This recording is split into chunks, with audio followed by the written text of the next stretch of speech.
Hello and welcome to my channel. I'm Angela Brennan. Today I'm bringing you the first of the Spellbinders Clubkits of November 2024, the large die of the month.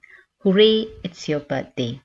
I'm going to show you the dies that come with the set and the components that you can make with that. Once you understand how to assemble each of the components, then you can put your card together whichever way you want. So you've got the alligator, the frog, car, present, party hat, bunting and a banner. Once you know how to put all of this together, then again, it's thinking of the colors, the composition of the card, and putting it all together. I've die cut the dies, most of them with colored card, and I'm adding some distress ink here to add a bit of shadow to the bottom of the alligator. You can either die cut all of them with white card and go to town with the inks you have, or you can use your colored card and just add a little bit of color here and there to give a little bit of distinction to the image. I like the way the dies have been prepared for the eyes. I think it's really clever how it's been designed for the eye of the alligator and all the other component parts. Now alligators, they come in quite dull colors, so you can choose a little bit slightly different colors. They are quite dark in color, and you can use green, and I think as another card I use yellow, so it's really up to you. Here the teeth, it comes with one die, but I decided to add additional teeth, and I've die cut the teeth die twice so that I can have the teeth go along the entire mouth of the alligator. That's just a personal preference. You don't have to do it twice. You can do it once and that would suffice as well. And I think it's really cute, that little bow for the alligator. So I decided to double layer it because I wanted a little bit of thickness to that bow so that it sticks out on the neck, or what I think is the neck of the alligator. It's quite tricky where to put that bow, but I decided to go with that. And here's the frog die cut. All of the die cuts are relatively simple to put together, so it's nothing difficult. You just need to figure out the colors. Now, because these characters, they're quite fun characters, so I decided to put different colors. You don't have to stick to the traditional colors of these animals. You can just go to different colors and put fun characters. You can have a purple frog. I think later on I have a royal blue frog. So you can just go and put what colors you want that fit the composition or the color scheme you want in your card. The next die cut I'm assembling is the truck or the car, the vehicle. And this is the trickiest, so it's not that it's difficult, it's just that it's more components to make up the car. So if you watch, you've got a couple of layers here, and I'm putting together the layers as they come together. So some of these dies, for example, this white die here, you need to die cut it twice. So some of them are quite intuitive, you just die cut once, and sometimes they provide two, but some of them you need to die cut twice. Like, it's up to you really. And I'm choosing these colors, and you don't have to use white. You can use gray, you can even use black. It's quite flexible. For the lights, I decided to go with yellow because that's obviously the lights. But the rest of it, you can just be creative. If you think of your card composition, the colors you want early on, you could go with that as well. I do foresee using these die cuts and these large die of the month characters or components featuring in the future videos when I do say the stencil of the month or the stitching die of the month, because they will need to come into the compositions or when I assemble the card. So you'll see me put different versions of it. Now, because there's two layers here, and I'm going to slit in some of the characters into the car, I do put foam squares to give it some space so it pops on top of that base layer of the car where you've got all the parts that have already attached to the black card or the black die cut. So here is the car that's generally been put together. I'm going to put the wheels together, the steering wheel, and then the frog will slit in as well. It's quite fiddly rather than difficult, I would say, and you just need to think about where you put your foam squares, not too high up. I may have put a little bit too many foam squares, but once you do it the first time, you'll figure out where you need to put your foam squares and how you're going to put the assembly of that particular component together. It's again not difficult but fiddly, and once you figure it out, it will be easy enough. I really hope you find these tutorials really useful, because initially when you get your die set, it can be quite overwhelming to see so many dies, but then once you get to it, it's easy enough. For example, these hooray banner, you just need to put the two dies together and die cut the hooray banner. And here is the bunting. So again, the bunting here, I do end up, I don't think I showed it in the video, but I do end up put a double layer of this pole, and after I put together the little colorful bunting, just to give it a bit sturdiness before I attach it to the card. And that's how you put that together.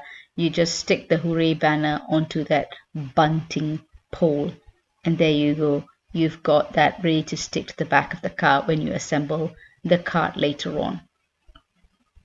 This is the party hats. Again, the party hats. Thinking of the color combo is the hardest bit. Because the die cuts are so tiny, using a tweezer to help with holding it while I add glue to it, it just helps. So if not, it's going to be so tiny you might end up squeezing it or not being able to hold it clearly. Again, having the media picker tool as well really helps with all these tiny die cuts. They can be tiny and quite fiddly, but it just adds that these little components or little die cuts really add to the whole composition of the card and just makes those little animal characters that much cuter. I really hope you enjoy these videos and find it helpful. If you do, please give it a thumbs up and consider subscribing.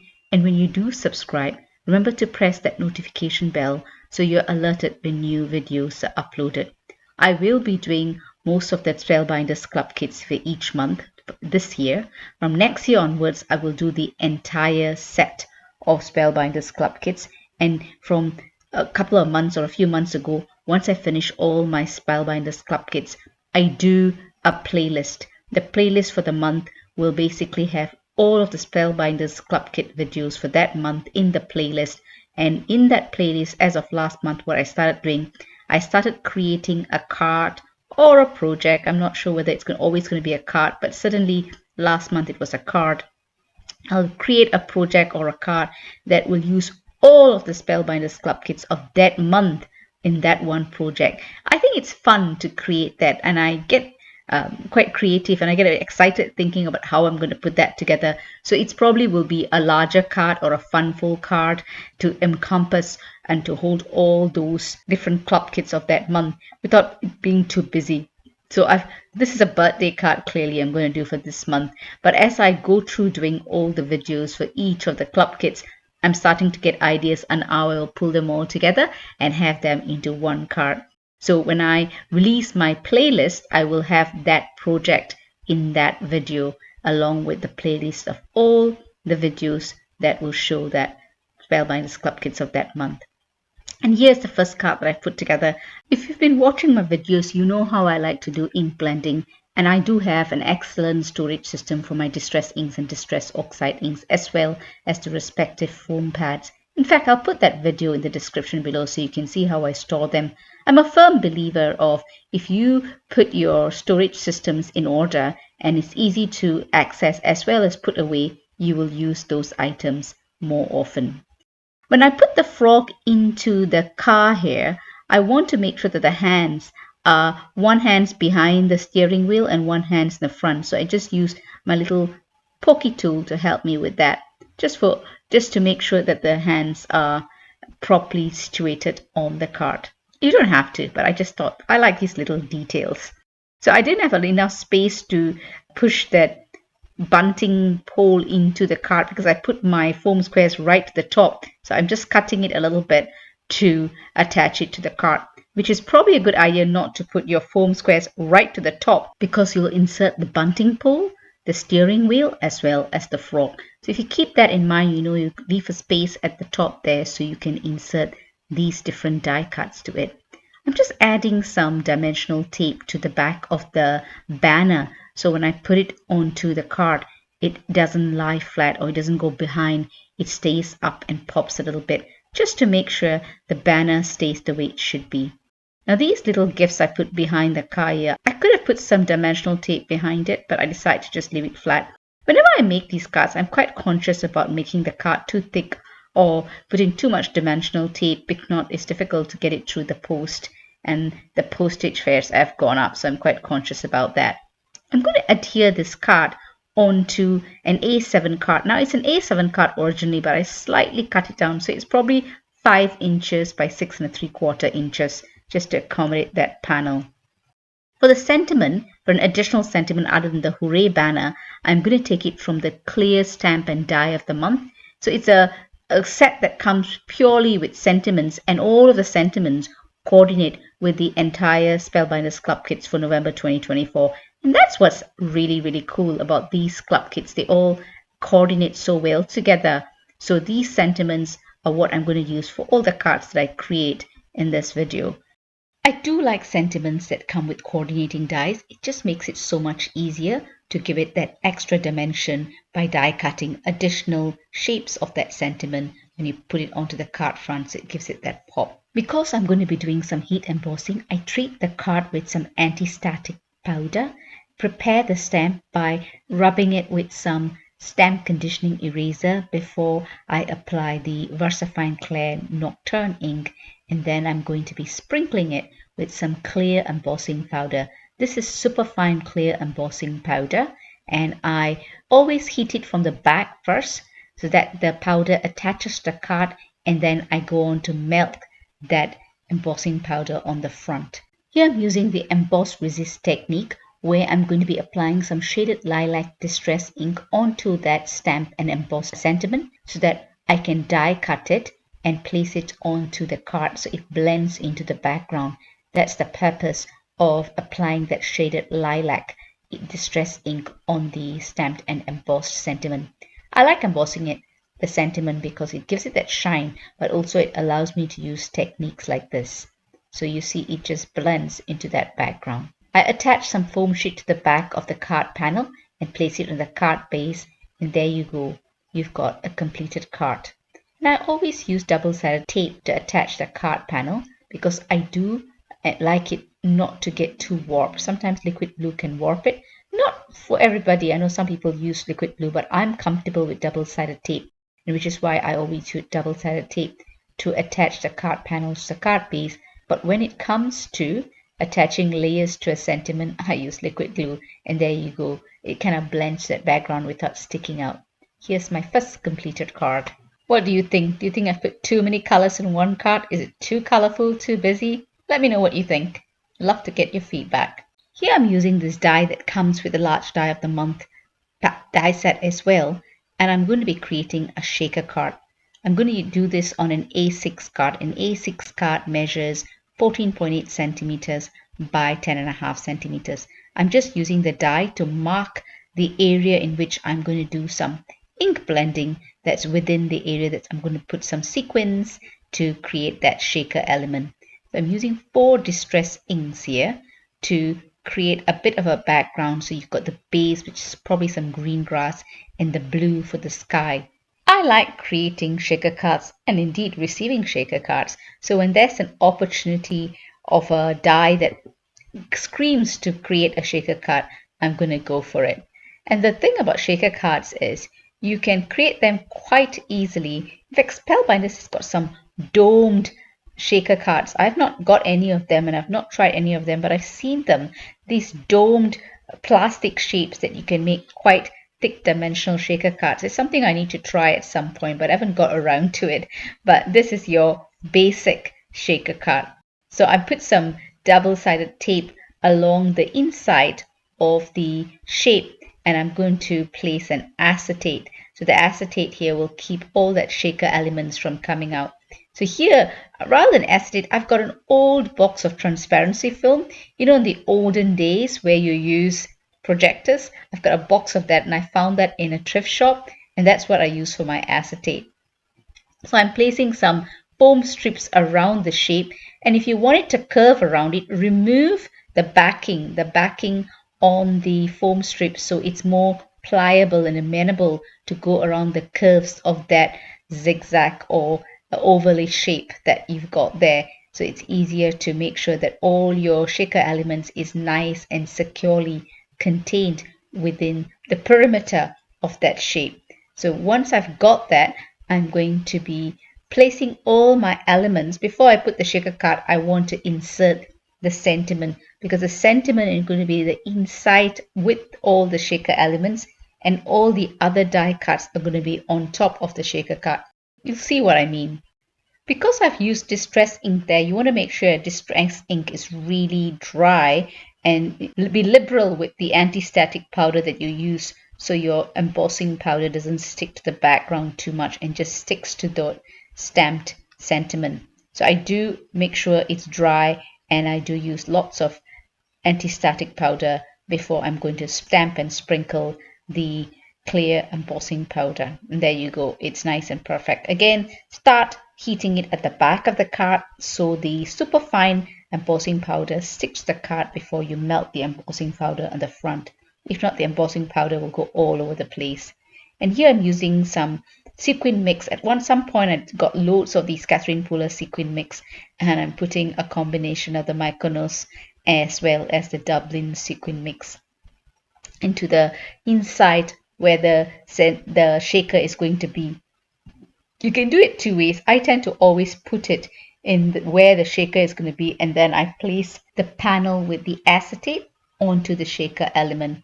So you want to be careful you don't put too much. I've used a thicker foam strip. I think it's about 3 millimeters, this foam strip, so it gives it a bit more space for the shaker elements to move about. You don't want it to be too thin, if not the shaker elements get stuck and they don't move about. And it's a shaker card, so you want your sequin mix or whatever shaker mix that you put in to move about. And there you go. That's a perfect movement you have. And you can see the sentiment and your shaker elements move about. And now what I do is I place the frog with the car as well as the banner onto the top of the acetate. So I didn't want that to be inside, now it gets all muddled up. So I'm going to make sure that it sticks up, and you can see the shaker element, you can see the ink blended background as well as the sentiment. This is my version of a shaker card with regards to this club kit. I'm putting loads of dimensional tape. This dimensional tape, I'm putting loads of it, but it's only 1 millimeter, so it doesn't add too much to the depth or the thickness of the card. I just wanted to make sure it pops, because I think putting liquid glue onto acetate can be a little bit messy. I only put it onto the hat, but the rest of it I decided to let it pop slightly by using some thin dimensional tape. And there you go. Shaker card completed, with the shaker elements moving quite easily and freely across the shaker background. For the next card, I'm going to use a technique called reverse die cutting. I did this in one of the club kits in last month's Spellbinders club kits as well, and I do like this technique. So what I do is I'm going to die cut the alligator and most of the components that go with the alligator, but I'm going to use the back of the die cut. I hope that makes sense. So you see the alligator facing the other alligator. So you don't need two dies to do this. You can use the same die, but see, I'm not going to use the front bit here. I'm going to use the back bit, and I'm going to use my little tool here to straighten out the sides of it. You know, sometimes it comes up a little bit, so I'm just going to flatten the edges of the die cut with this pokey tool, or I'm not sure what this tool is called, but I'll link it in the description below so you can check it out. I use it for every time I craft. So I'm just flattening the edges of the die cut, and I'm going to do the same with the elements that need to be flattened. But say the teeth, the bow, and all that, you can just use it as is. You don't have to use the reverse version of it. And I'm just going to assemble it as I assemble the original alligator die cut. But this is going to be reversed because I wanted to do a version of the card where the two alligators face each other or in the opposite directions. I like doing that because I feel I get more from my die cuts, I feel more from my dies by die cutting, using the reverse die cutting technique. I don't know if that's a technique, but I've just called it the reverse die cutting technique, and I just find it quite interesting to create cards like that. Let me know what you think. Is this something you would try? Is it something that you would be interested to see more of? But whenever I see an opportunity to do it, I'm going to do it because I do like the results. I like getting more out of my dies. For the assembly of this card, I used the decorative edge, but I use the decorative edge slightly differently. I do multiple cuts using various colors of green cardstock. So rather than cut the die cuts consecutively and create a thickness to the card, I decide to cut the same color twice. So you'll see what I mean. So the first cut, and I'm using my mini Blossom die cutting machine here. I like having a small die cutting machine. Spellbinders has got a great one at the moment, and I wish I could get that as well. But I can't justify getting another one after having this. But that's a great, cute, well decorated small die cutting machine to have on your in your craft space on your desktop. So I'm just moving the die lower and die cutting it again. So what I'll have is I'll have a sliver of the curvy decorative edge.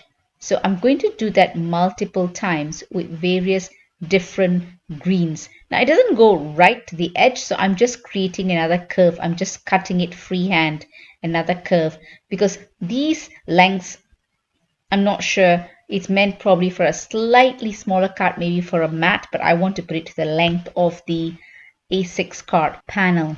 So here I'm die cutting various greens. So this way, the thickness of the card is not enhanced. So you're just having one layer, which is a dark green layer, and you're placing all the other decorative die cuts of different colors. So you've got the curvy edge, but you've got different greens. It's pretty easy to do, but it just takes a little bit of patience and quite a bit of die cutting. So in the end, I do end up with quite a few additional die cuts, and I use that for another card later on. So I like the way this decorative edge compilation has come up. Let me know what you think. You don't have to use colored card if you don't have it. I'm sure you've got many green colored inks. So die cut it all in white card and use your various inks to do that. That's a different way of doing it. What I'm doing here is I'm just marking the part of the card panel where I'm going to place this decorative edge on. I'm going to do some ink blending with some distress inks, which is Crackling Campfire, Abandoned Coral, and Tattered Rose. I'm erasing some of that pencil mark so it's not going to be visible when I put that decorative edge on it, because I realize it's come above the threshold of those decorative edges. So here I'm applying quite a contrasting background onto the background of the card panel, because the decorative edges are quite green, and I'm just putting a different use of reds and pinks because I want a bit of contrast. I'm going to place this card panel, which roughly measures the size of an A6 card, which is 10.5 centimeters by 14.8 centimeters. I'm going to place it onto an A7 card. Well, it started off as an A7 card, but I do take the edge off slightly, so it's more of a 5-inch by 6.75 inch. I do that quite often just to accommodate whatever card panel that I'm using, because I want sometimes a larger card and I want a bit of a frame on it. I'm attaching the decorative edge here with some double-sided tape to the card panel, and I like that contrast. And before I'm going to place the die cuts and put loads and loads of anti-static powder onto that panel there that I've inked, because I don't want that distress ink to take on any of that clear embossing powder. That I'm going to do the usual, stamp the sentiment with some VersaFine Clear Nocturne ink, and then sprinkle it with some superfine clear embossing powder. I do that quite often because I do like the sentiments to shine, and this also allows the setting of that VersaFine ink quite quickly.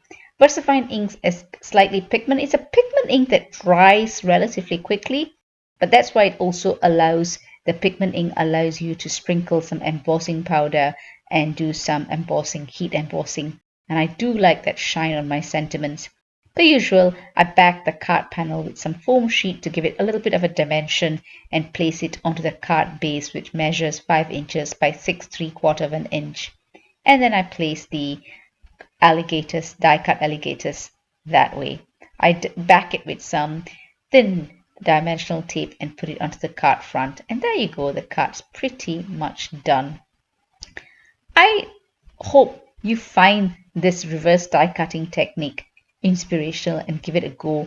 Let me know your experiences in trying this technique. It'll be interesting to hear what you guys think of the technique, and when you do use it, it's easy enough to recreate and put onto your cards. This next card has been inspired purely by the sentiment. The sentiment is sending wishes wrapped up and tied with a bow. So because of that sentiment, I decided to create a card where I've just got all of the presents wrapped up in a bow, and I'm just inking the sentiment and placing those die cuts. Pretty simple card. I'm using VersaFine Clear Medieval Blue ink here because I've got a blue die cut there. Same process, sprinkling it with some fine, super fine clear embossing powder, heat embossing it so it's got a nice shine on it, and then I'm placing all of the gift wrap die cuts with some dimensional tape behind it. It's a simple card, and sometimes the sentiments can give you inspiration on the cards that you create. In this case, it's definitely driven by that sentiment to create this card. This is an A6 card. The panel is smaller than an A6 card, quite a bit smaller. So I'm placing it onto an A6 card. And before I do that, I'm just using my gray Copic markers to create a bit of a shadow below that group or pile of gifts. So I just want to give it a little bit of a grounding, if you like, before I place it. I've backed it with some foam sheet and place it onto the card base, which is an A6 card. And there you go, a pretty simple card. And you can go to town with the colors of the gifts die cuts. Now this is the die cuts that were left over from the previous card I made with the decorative dies. I decided to use that, and I'm going to use this die cut, this die that comes with the large die of the month. And again, I'm just placing it onto that shape there, that decorative rectangle shape, if that's what you want to call it, doing some ink blending, and I'm going to place that decorative, I call it the grass bit there at the bottom, and I'm going to put one of the frog with a car on it. Pretty simple card, but the bit difficulty here I had in putting this card together is thinking of the color combo of the background, the frog, a whole load of it. I'm not sure if I got the color combo the way I think it should be. Let me know what you think. I'm not too happy with this card, put it that way, but I just soldier on and get it done. Actually, I'm okay with it until I do the background of the pinks and the blues. I'm not sure if I like that, but it's done. I would like to see what you think. Sometimes when you do so many cards like this, you really get a little bit thrown off by some of the color combinations that you need to create. And I do struggle a little bit sometimes. And once I create a card, at the end of it, I think I really like it, or I'm not too sure, or sometimes I even just hate it. In this card, I'm really not sure. So let me know what you think. Looking at this month's Spellbinders Club Kits, it's going to be inevitable that every time I create a card, I'm going to use more than one Spellbinders Club Kits, mainly because it's so well coordinated, especially the clear stamp and die of the month. The sentiments coordinate so well with the theme of the Spellbinders Club Kits for this month, November 2024. For the background now, I'm going to use my Distress Ink swatches. I don't know if they've seen this. I've got a separate video on all my Distress Ink and Distress Oxide ink swatches, and I'll put that in the description below. And I do use it when I want to think of my backgrounds. Now, I did think I want something contrasting, but sometimes when you do that and you put it together, you're still not too sure. I do look at it and sometimes think I like the contrasting look, and sometimes I'm not too sure. I really am struggling with this card. So I might later on actually remove the card panel and change the background. I don't know if I'll do that, but I certainly don't do that in the span of this video. But I would like to get some feedback. Do let me know what you think. As I was saying with regards to Spellbinders Club Kits, because they do release it as a theme, I do store my Spellbinders Club Kits by month. Unless, of course, it's sentiment heavy. If it's sentiment heavy, I do keep it at hand near my craft space so I can use the sentiments quite easily. I do like having sentiments, especially if it's hot foil sentiments. I do foil them in advance. I still haven't got my hot foil machine back yet. However, I've ordered a new machine from Spellbinders, the Glimmer machine. So when I get that, I will be getting the Glimmer of the month for this month out as well. And here you go, the card is completed, and I've got this sentiment which I've stamped, embossed, and done some emboss resist techniques as well as die cut to place onto this card here. I really hope you've enjoyed the video and got loads of inspiration on how to use and assemble the die cuts within the large die of the month. Here are all the cards that I've created, and if you've enjoyed the video, please give it a thumbs up and consider subscribing. And when you do subscribe, remember to press that notification bell so you're alerted when new videos are uploaded. And remember, once I've completed all of the Spellbinders Club Kits for the month, I will do a video where I will release a playlist with all the Spellbinders Club Kits of the month in that playlist, as well as a bonus project or card where I use all of the Spellbinders Club Kits of the month in one card or project. I think that's a nice challenge to have. I've linked as many products as I've used in the video in the description below, and the videos that I've mentioned here, I've linked that in the description below as well. So do have a look and let me know what you think. Here are close-up pictures of all the cards I've created. And for this month alone, the Spellbinders subscriptions are opened from now, from the 1st of the month. Usually it's the 6th, but go get your Spellbinders subscriptions and I'll catch you at my next video. Happy crafting and do take care.